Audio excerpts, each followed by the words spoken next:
right there in the lights for Steve Torrance. He leveled one, 368. Britney goes to the number one spot. You know what I'm going to do? And I said, yeah, you're going to push. And he goes, absolutely, that's my girl. And, she was running 3:33. That's pretty quick. But, almost identical times on the board. That's pretty crazy. But congrats to this Flavor Pack team and this guy, too, right here. Thank you for letting me have one number one qualifier. You've had every one of them all year. Great job. It's an unusual track condition. It's cool and it's very, very tight. It's something that we haven't been on basically all year. And then it's coupled with very good air. We've got some altitude, but it's dry and it's cool. So these conditions we don't normally see. So when you've got a greater load and the air quality that it is, it makes the fuel demand very critical. So the window for air on the tune-up gets really small. As the track begins to heat up, which it is now, it's 87 degrees now, we're about at 81 for the first pair of dragsters. They're going to make it more like normal, so I think you'll see the attrition rate get better as the day goes on. Well, thank you for that. Obviously, we want to see cars go down the racetrack. Welcome back to the Nitro Performance Guide. This is the Nitro Performance Guy. My name's TJ, and we'll be breaking down that Bristol race that we just saw. Or in other words, it's Bristol, baby. So we got a lot to talk about today. There was a lot of news in the NHRA this past week. The return of the NHRA winningest top fuel driver in history, Tony Schumacher, 8-time top fuel champion Tony Schumacher will be returning with backing from the Maynard family. So that's amazing. Anytime he showed up, he's always made a good run of it. He's always had a great car behind him. So it'll be good to see him competing for the championship again. So that's really cool news. We got NASCAR Hall of Famer Tony Stewart coming to the NHRA, starting his own team, a 2-car team, but one funny car and one top fuel car. His fiancee Leah Pruitt is going to be driving the top fuel car, and his buddy Matt Hagan is going to be driving the fuel funny car. So that's going to be exciting to watch, and that's great for the sport. We'll talk a little bit more about that later on. And then Toyota joins Team Capco with Billy Torrance and Steve Torrance. That's great. That's amazing. So it was a great race weekend.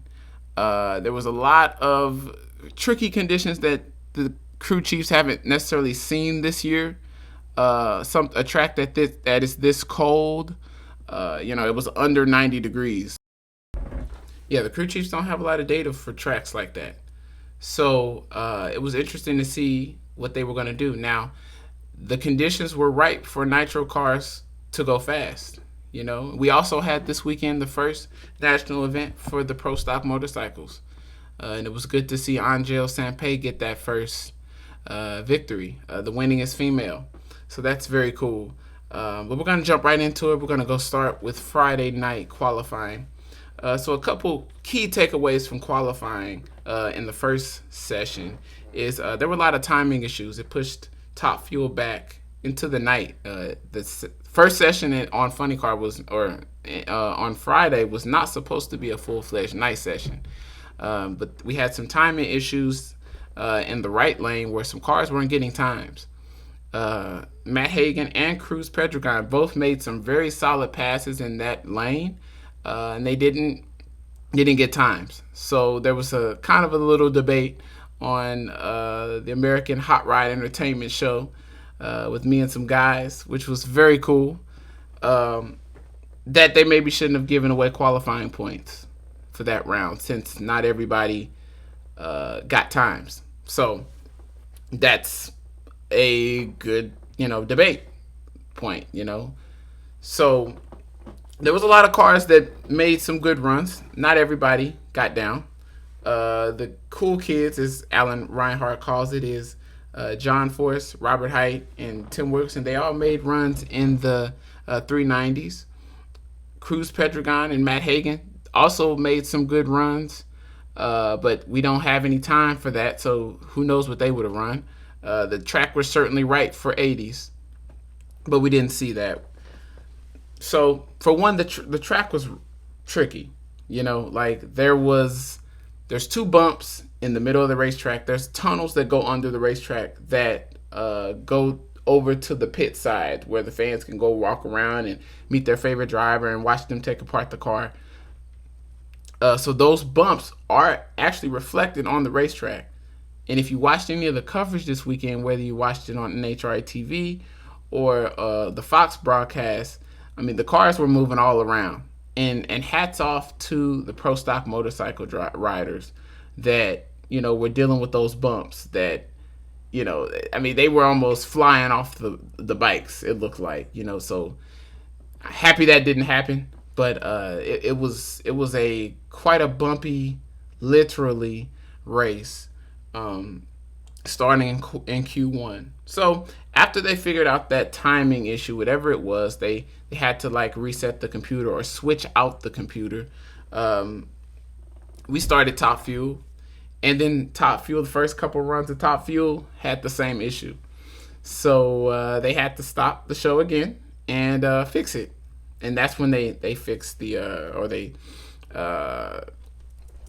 swapped out the computer. So, like I said, Top Fuel wasn't supposed to be a full-fledged night session. So we got some header flames on Friday. We always get header flames even during the day, but we got to see those big, nice, beautiful white header flames coming out of the pipes for Top Fuel. And some of those highlights were Josh Hart going down there 3.779 at 323 miles per hour. We had Clay Milliken wearing that Dalton 25 tribute car, which was a beautiful paint job to see at the place he got his first win at. Clay Milliken, he got his first big show win here at Bristol. So it was very cool to see him wearing that paint job at the place he won his first race at on Father's Day, because that's usually when the race is. It's on Father's Day. But anyway, he ran a great run in the left lane, 3.747, 326.50 miles per hour. So that was a very solid run in the left lane. And Sean Langdon makes a good run in the right lane, running at 3.791 at over 320 miles per hour. Then we have Justin Ashley, whose that car has recently come alive as of late. 3.729 at over 329 miles per hour. He had a 0.8460. That's getting it. That's pretty good. And then he was sub 3 seconds to the 8th mile at 2.99. He was number one for a couple pairs. So that was very cool to watch. And then so we see a couple side-by-side runs here, because the other runs that I just talked about, there was either one car that made it, and that was it. Either the other car, just something happened to the other car where they didn't get down to the other end. So the first side-by-side alert, as I call it, Billy Torrance and Leah Pruitt. So Billy Torrance runs down there at 3.777 at just 297.61 miles per hour. So that car wasn't running through the finish line. But a lot of times what happens is, if you're not running through the finish line, there's so much downforce on these cars that if the pipes go quiet, a lot of times your momentum will still show in your elapsed time with that 3.777. But the speed will go off, or will fall off in a hurry because of how much downforce, is on these cars. 6,000 pounds of downforce on the rear wing. Incredible. But anyway, Leah Pruitt, she gets the better of that run with the 3.752 at over 321 miles per hour. And then the final pair we saw, number 1 and 2 in the points, Steve Torrance for Capco and Britney Force wearing the Flavor Pack colors this weekend. Britney Force gets number 1, 3.682 new track record at over 328 miles per hour. She had a 0.816 60-foot time. Wow. That's getting it. That is getting it. And then Steve Torrance in the other lane runs a 3.727 at 323.212 miles per hour. And he blew up at the top end. We don't usually see those cars blowing up. But we saw a lot of explosions this weekend. We'll talk more about that as we get to race day. But that was how it ended up, how it shaked out at the end of one. So moving on to Saturday. The second session was rain delayed. They were expecting some weather, so they were going to run the sportsman cars in the morning, but they weren't able to do that because of the rain. So after the rain, when they did finally get on the racetrack, the air temp was a cool, brisk 62 degrees with the track temperature at 85 degrees. So that's stout. The track is tight. It's sticky. It wants all the power you can bring to it, but you got to make sure you apply it the proper way. So then, so some of the highlights I have here is Mike Salinas goes to the top spot, 3.668 at over 329 miles per hour, 329.83 to be exact. And then at the 8th mile mark, he got to the 8th mile in 2.943 seconds. Incredible. And at the 60-foot mark, he got there in 0.829 seconds. Wonderful. That's incredible for Team Scrappers and that team. We saw a lot of 60s in this session. So then we got R&L Carriers, TechNet, Josh Hart coming up 3.696 at over 330.88 miles per hour. That was his first 330 mile per hour run, which was amazing. His 60-foot time was 8:30. That's great. That's really solid for the TechNet guys. That's really cool. So then we see Sean Langdon come up there, the DHL Kalita Dragster. He goes up there and runs a 3.763, 329.91 miles per hour. His 60-foot time was 8:53. He was dancing around a little bit up at the top end. But again, that happens on the good runs because the cars are spinning the tires the whole way down the racetrack. And that's what I was kind of alluding to with when the speed falls off. The cars are spinning the tires the whole way down the racetrack. It's a controlled slip. They are never one-to-one with the racetrack when they hit the gas. They don't get one-to-one with the racetrack until they step off of the gas. I thank you, Alan Reinhardt, for sending me that graph from that Leah Pruitt run. And I saw it. Like the wheel speed in the back is much more than in the front. And then they come back together when she steps off the gas. It's a very cool graph. But it shows that. So even with them being hooked up, 6,000 pounds of downforce on that rear wing, or the other, that big rear wing on the funny cars, because it's the same situation. They're dancing around up there because, they're still spinning the tires. So that's cool. But anyway, Sean Lane was dancing around up there, but that's perfectly fine. He's a hell of a driver, and he got it down through there. So then we have the Clay Milliken car come back up again, 8:26 60-foot. Gets down there at 3.711 at over 317.12 miles per hour. He was sub 3 seconds at the 8th mile, 2.974. So that's really stout. If I'm gonna look really quick here, okay, no. Salinas was still quicker to the 8th mile. And then another side-by-side run, we see Billy Torrance for Capco and Leah Pruitt going down through there. At the 60-foot mark, Billy Torrance was at 8:20.820, and then Leah Pruitt is 0.836, just very, very good. Billy Torrance at the other end runs 3.704 at, again, just 293.60 miles per hour. However, Billy Torrance was running 296 miles per hour at the 8th mile. At the 8th mile, at 660 feet, he was running 296 miles per hour, but it didn't make it to the finish line because his 8th mile speed was bigger than his actual 1,000-foot speed. And over in the other lane, we got 3.691 for Leah at 327.11 miles per hour. Both cars were sub 3 seconds to the 8th mile. So they were getting it down there. Also notable, the final pair, number 1 and 2 in the points, Steve Torrance and Britney Forrest. Neither car got to the finish line under power. However, they had matching 60-foot times. And get a load of this one. 0.816. Stout. So stout. That is getting it in a top fuel car.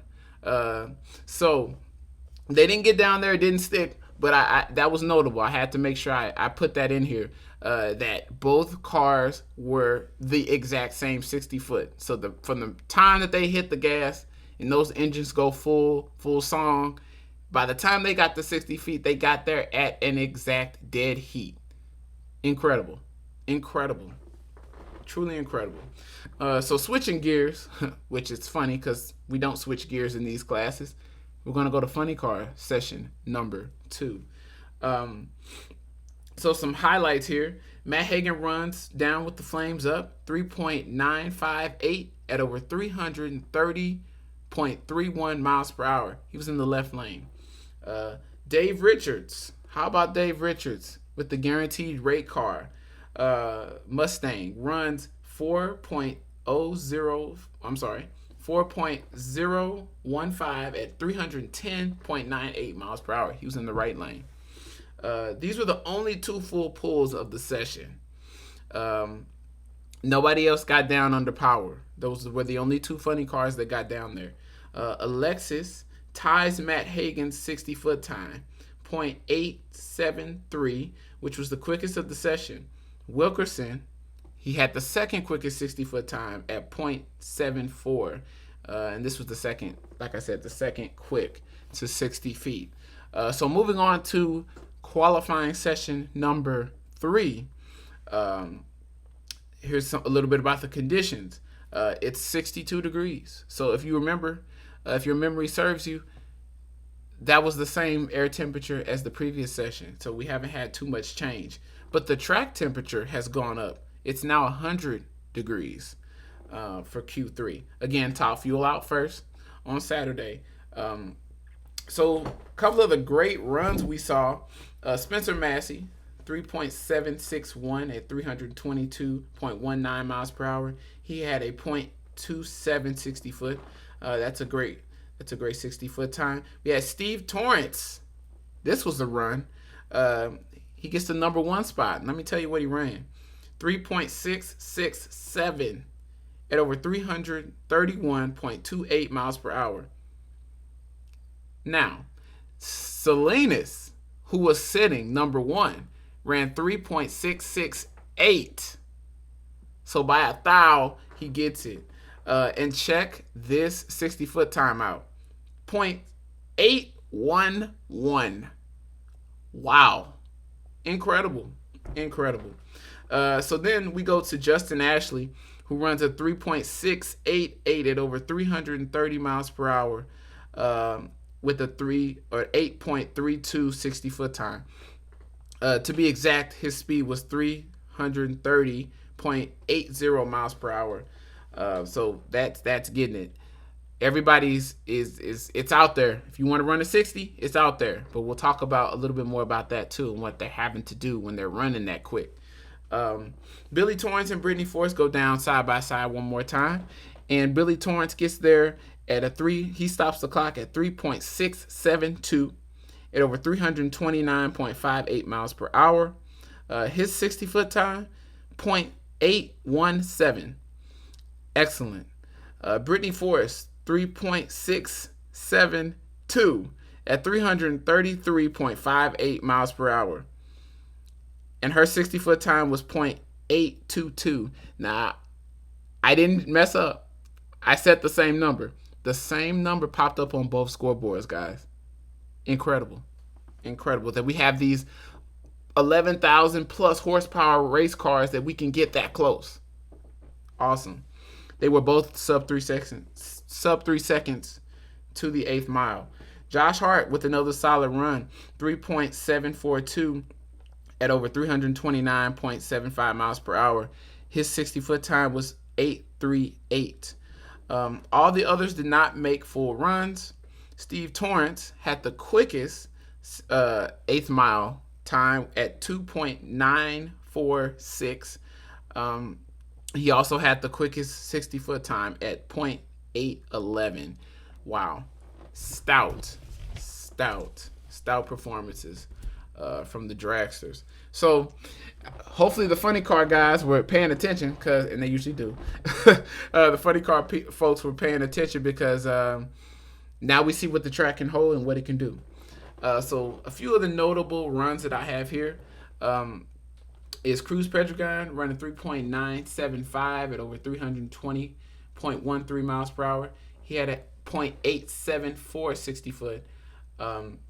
Then we have Ron Katz from Napa Auto Parts, 3.945 at 325.61 miles per hour. He had a 0.885 60-foot, and he was 3.198 at 660, which is half track. Alexis DeJoria, have to say that name right, gets the number 1 spot, 3.907 at 326.79 miles per hour. Her 60-foot time, 8.68, was great. She was in the left lane. And her 8th mile time was 3.160. So very stout. Then we see David Richards. How about Dave Richards? 3.983 at over 315.27 miles per hour. That's his first 3-second run. I love seeing this. I love it. Of course, we love seeing the 80s and the 60s. But when a guy who's coming out here, he doesn't do it every weekend, and he comes out and he runs a career best, that's huge. That's amazing. That's amazing. So hats off to those guys. That's incredible. He had a 0.883 60-foot time, and he was in the left lane. And then we'll end off the session with Matt Hagan getting a good run, 3.959 at 326.24 miles per hour. He had a 0.869 60-foot time. Everybody else did not get down the racetrack. So at this point, we're expecting to see anything. We don't know what we're going to see come race day. So this is where it starts. The fun stuff. Well, not the fun stuff. It's all fun. So there was a lot of big boomers in the first round. And a lot more than we've seen possibly in a long time. Like NHRA doesn't like when the cars are blowing up like that. I even said it on American Hot Rod Entertainment, which if you haven't checked that out, check it out. It features Not Bland 21, Dugenet, great guy, Andrew at Everything Nitro, and me, myself, the Nitro Performance Guy, who you're listening to, and Darren with American Hot Rod Entertainment. So make sure you check that out. But I said it that, usually when explosions happen like this, NHRA jumps in and says, okay, well, let's back off the nitro percentage, or let's do this, or let's do that. They make the changes to make sure it doesn't happen. But anytime you put nitro in the tank, it's a possibility. It's a possibility. And the way they were having to run these cars on this day, which, let me tell you, these air conditions. The air temp was 53 degrees Fahrenheit, and the track temperature was 80 degrees. So the track was stout. So you pretty much have to throw the kitchen sink at it. I mean, that's just how you have to run the car when it's that cool. The car wants to go fast. So, couple notable runs from first round. In the right lane, we have Mike Salinas, who would be our eventual race winner. 3.672 at over 334 miles per hour. To be exact, 334.32 miles per hour. His 60-foot time was 0.28. That's getting it. His reaction times, which We've been talking and celebrating Mike Salinas for his great reaction times. 0.32. That's good.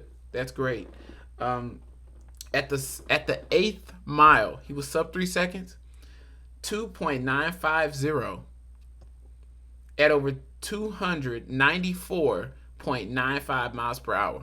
I love Reinhardt when he says, next time your buddy says, I go 0 to 60 in this amount of time, how about 0 to 334.32 miles per hour in 3.672 seconds? Big boy times. Big boy times out here. Okay, so then we got Steve Torrance, who wins his lane. He's in the right lane as well. His 60-foot time, 0.823. His big time down there on the board, 3.729 at 328.38 miles per hour. His reaction time was 0.54. He was also sub 3 seconds to the 8th mile, 2.996. Then we have Justin Ashley and Sean Langdon. Justin gets him off the line with that 0.56 reaction time to Langdon's 0.65, which is, I always like seeing synchronicities and numbers like that, so that's very cool. Mirrored numbers there. So at the 60-foot block, 0.835 for Justin Ashley, and for Sean Langdon, 0.839, excuse me. And at the 8th mile, Sean Langdon was basically 3 seconds flat, with an 8 at the end at over 292 miles per hour. But in the other lane, we have Justin Ashley just getting it, 2.967 at over 295 miles per hour. The big times down there at the board for Justin Ashley, who would be our race winner in this specific race, 3.690 at over 334.48 miles per hour. That comes up again. That's his career best. So that's very cool. To Sean Langdon's very stout 3.739 at over 327.43 miles per hour. Great run, just in a losing effort. So there was a lot of big boomers. One of the big ones was Massey, as he stepped off the line. Like, he made a clean run. It got down through there. It was really a good-looking run. And then as soon as he stepped off the gas, boom, it was a giant fireball. But that wasn't the only one. There was Billy Torrance blew it up again. There was a lot of just blower pops, even if there were good runs. Maybe it happened before they stepped off the gas, or maybe it happened before the finish line, but there were a lot of them. So Joe Costello gets Eric Medlin, rest in peace, his father John Medlin, to explain, like, why are we seeing all of these explosions? And so this is what I took notes about, and what he said. We got unusual track conditions here. It's cool and it's tight. They don't really have a lot of data for a track like that. The altitude, where they're at altitude, they're in the mountain Thunder Valley. They're between two mountains here. So there is some altitude, but it's dry. The air was dry and it was cool. So when the air is like that, you got to run the car hard. And that's what I was saying earlier. You got to run the car hard. Greater load increases the fuel demand. You got to put more fuel in the engine, right? And it's very critical. It's very, very critical. The window for error when you're running the car like that is extremely small. Alan Reinhardt said it. He was talking to he had a conversation with David Grubnick, and he said the more fuel, more parts are working. Nitro is extremely unpredictable, for one. But he was talking to David Grubnick, and basically the room for error just gets smaller and smaller and smaller depending on how hard you're running the car. So for instance, if you're going down there running 3.8 anything to 3.9 anything, you got a large window pretty much. Now this is in the dragsters, because those are really good on the edge runs for funny cars. Here's the other thing we got to acknowledge. Even when these cars run good, they're always on the edge, right? So continuing on with David Grubnick's example, when you start trying to run these things in the 70s, dragsters, in the 60s, that room for error gets really, really, really small. So a small thing that might not have, caused the engine to explode if you're not running the car as hard, when you're running 80s and things like that, going easier on the parts, you might scuff a piston. You might, do something that's not going to make something so extravagant. But when you're running the car that hard and you miss it by this much, you're going to get extravagant results. And whether it goes the good side, which means it gets down there to the finish line and there's no damage, you're going to see a nice number on the board, big speed. But if it goes wrong, it's going to be equally as extravagant, but not necessarily positive. And that's what we saw there. We saw really good air. The guys were forcing that fuel through that, through that Hemi V8. And it's not that that everybody just got done overnight. It's the fact that you're having to run the car so hard, and the room for error is not very wide when you're trying to run the car like that. You have to run the car like that when the track is that tight and the air is that good. Because if not, you're going to shake the tires. You're not going to get to the finish line anyway. So that was one of the explanations that we got for why we had so many extravagant explosions. They were running the cars hard. And like I said, they're always on the brink of destruction. Always. So it's just, we saw a lot of the other side of, what it can be. We haven't seen that in a long time. So I think that's a testament to the safety, to the NHRA.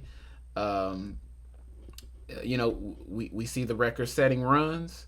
We don't see the explosions, but this past weekend we saw the explosions, and we also saw the record runs. So it's just kind of, everybody runs their car differently, and we have to, take that into consideration.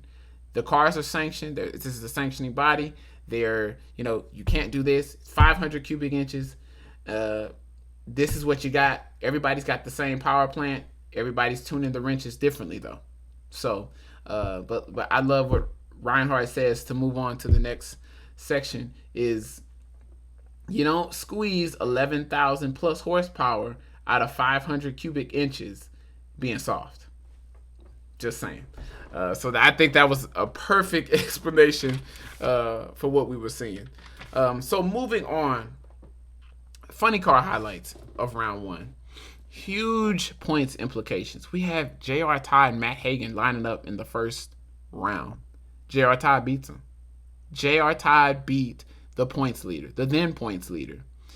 And the crazy part about it is the run Matt Hagan ran would have beat a few of the other runs in the class. There was a lot of cars that didn't get down the racetrack. If he had been lined up against them, but that's why they don't run them on paper. They run them on the racetrack. So Pedregon, Forrest, DeJoria, and the others, right place, right time kind of sport, which essentially goes to what I was saying there. Matt Hagan would have beat those cars. Amazing. Tasca wins. DeJoria wins. So a lot of the points players keep pace. All the other points players advance. Force win. Height win. Caps wins. Pedregon wins. JR wins the low ET of race day in the first round. He needed every bit of it to get that Hemi on the other side of the racetrack. So moving on to round two, Top Fuel Dragster. Okay, so in second round we see more humongous speeds. I would be remiss if I didn't bring up Justin Ashley, 334 in the first round. Incredible. 334 for Salinas as well. So that was killer. I just wanted to bring that back up. 334. Okay, these are not just, I already said it, but I want to make sure I say it again because these are unreal speeds. And that's why I wanted to make this podcast, to make sure you guys understand just how crazy this stuff is. So, anyway, we're going back in. So, second round, Top Fuel. Steve Torrance wins his race. Haha, he didn't have a race. It was a bye to the final because we were a little short on top fuel cars this week. But he goes down there and runs a 368.0 at 333 miles per hour. Excellent. So then in the next pair we have Billy Torrance, his dad, and Justin Ashley. And Justin Ashley gets Billy Torrance on a hole shot. 3.705 for Billy Torrance to a winning 3.708. Billy gets down there at 327.27 miles per hour. And Justin Ashley, huge speed, 333.33 miles per hour. Billy Torrance, the margin of victory at the end, 4 thousandths of a second. Stout. Billy had a flash going through the lights that could have had some kind of impact on the run, but who knows.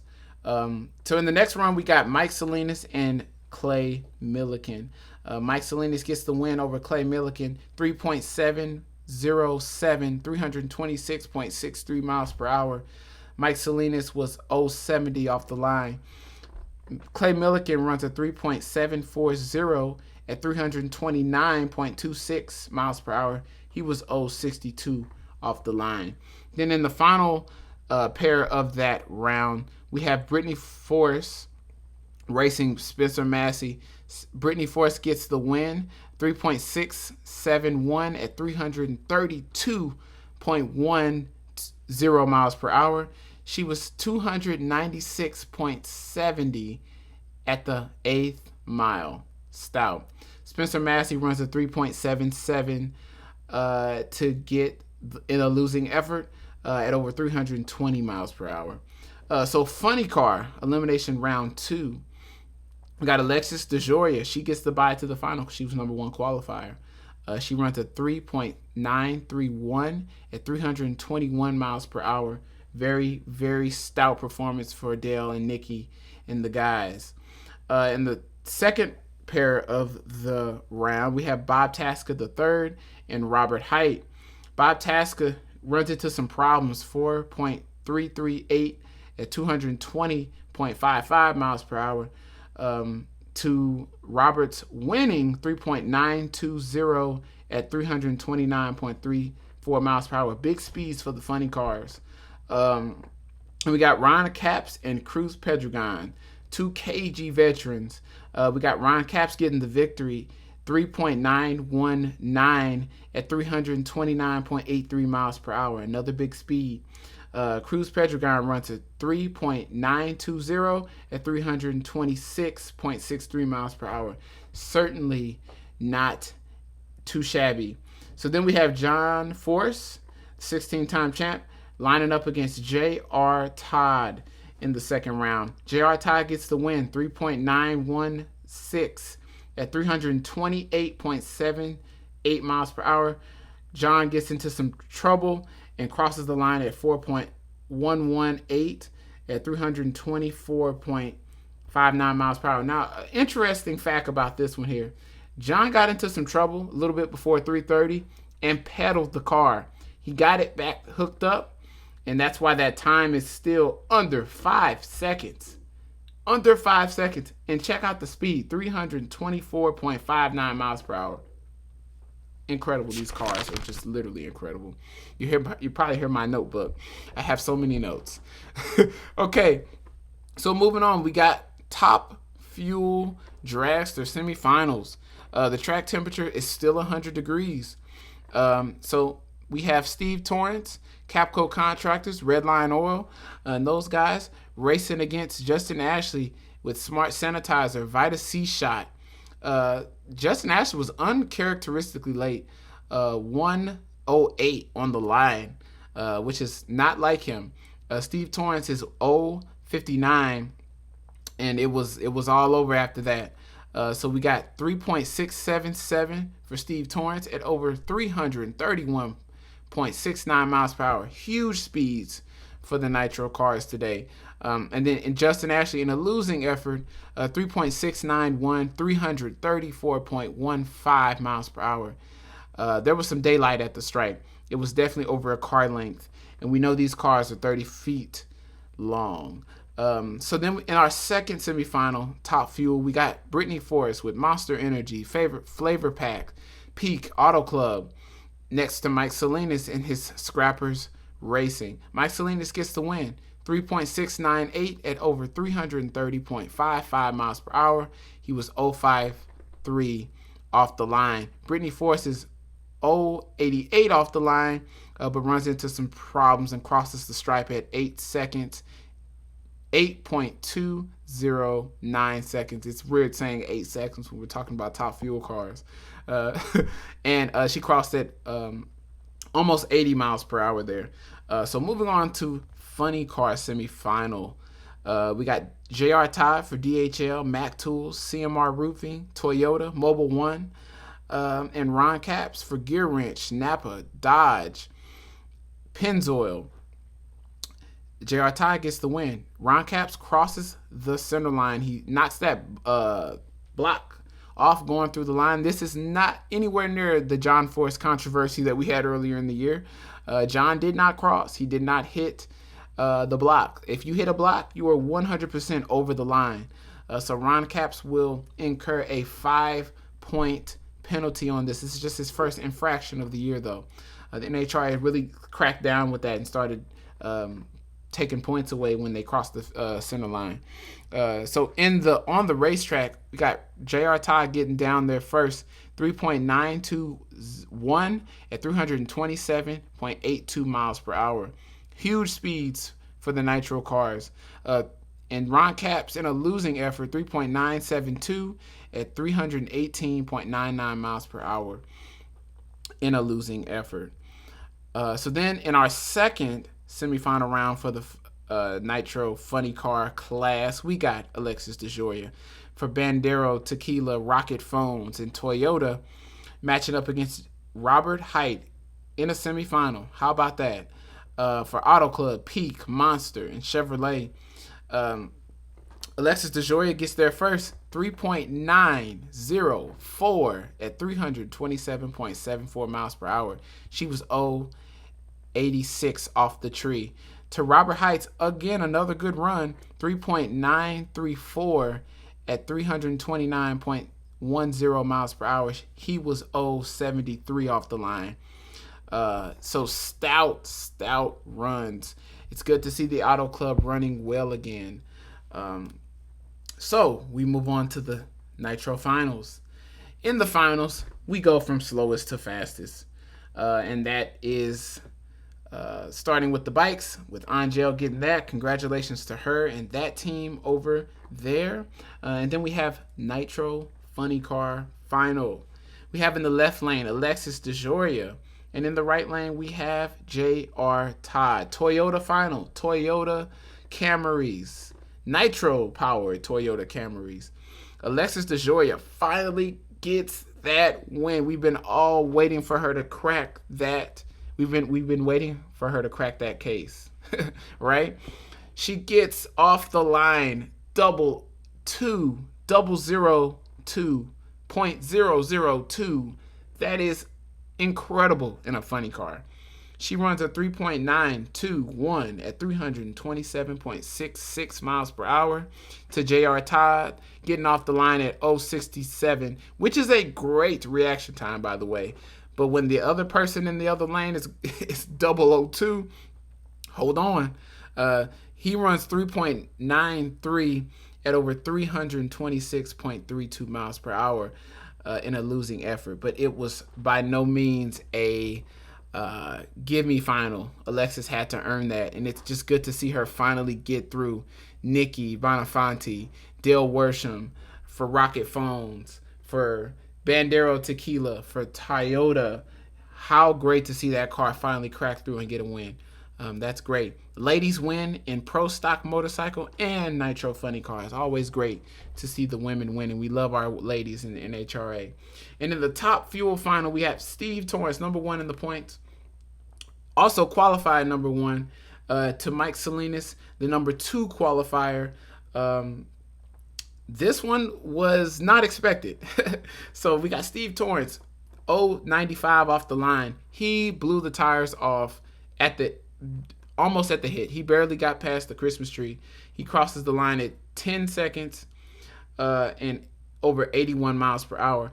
While Mike Salinas in the other lane with Alan Johnson tuning the wrenches and scrappers, 3.854 at only 245.05 miles per hour. He was not running to the finish line, but Mike Salinas gets that win. It's great to see that car coming alive at the end of the day. So just a great day of racing. Lots of it was an expensive day, with all the explosions that we saw, but the track prep was great by the Safety Safari. I tip my hat to them every week because that's why we see these big giant speeds. We saw a lot of runs where the Nitro cars were doing burnouts left or right of the starting line because the starting line was just perfect. It was great. Gone are the days of, when you do your burnout, you back up in your tracks. That was gospel for a lot of years. Now they don't have to do that because the tire technology, the track prep technology has gotten so good. You don't need to do that.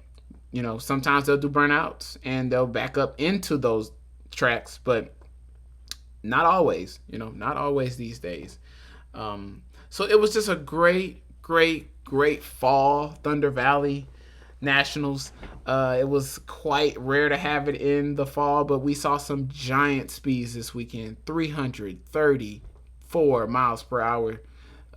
Several times we had 333 miles per hour. We had 329 in the funny cars. 327. Anything over 325 in a funny car is getting it.